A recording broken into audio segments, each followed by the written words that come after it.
Команда победителей игры «Достояние республики», прошедшей в этом году в честь столетнего юбилея Коми-края, вновь собралась в полном составе.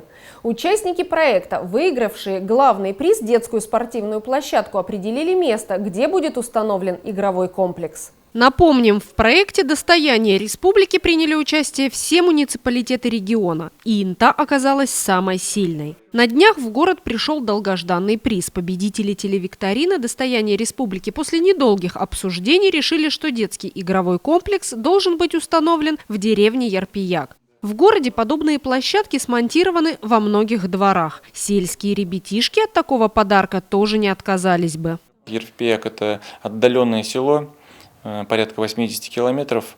Жители давно просят площадку, небольшую площадку. И сейчас мы собрались именно с участниками, с теми людьми, кто участвовал в этом конкурсе «Достояние республики». Посовещались и совместно решили, что да, действительно отправим именно туда.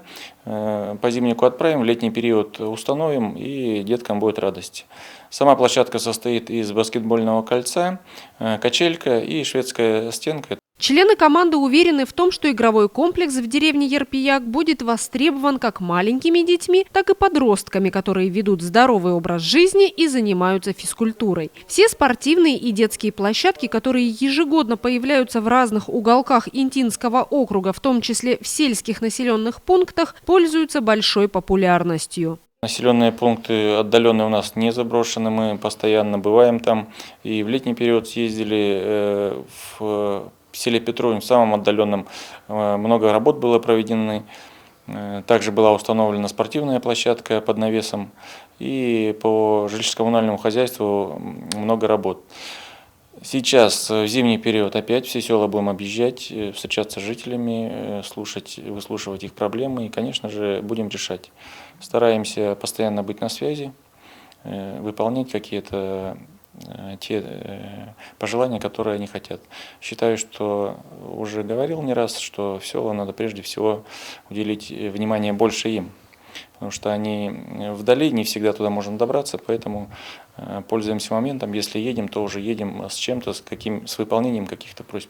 Стать победителем республиканского проекта и выиграть главный приз было непросто. Телевикторина проходила на протяжении всего лета, раунд за раундом, этап за этапом. Не на все вопросы удавалось ответить правильно, вспоминают участники игры. И все же максимальное количество баллов набрали. В финале интинцы встретились с командой из Усинска и одержали победу.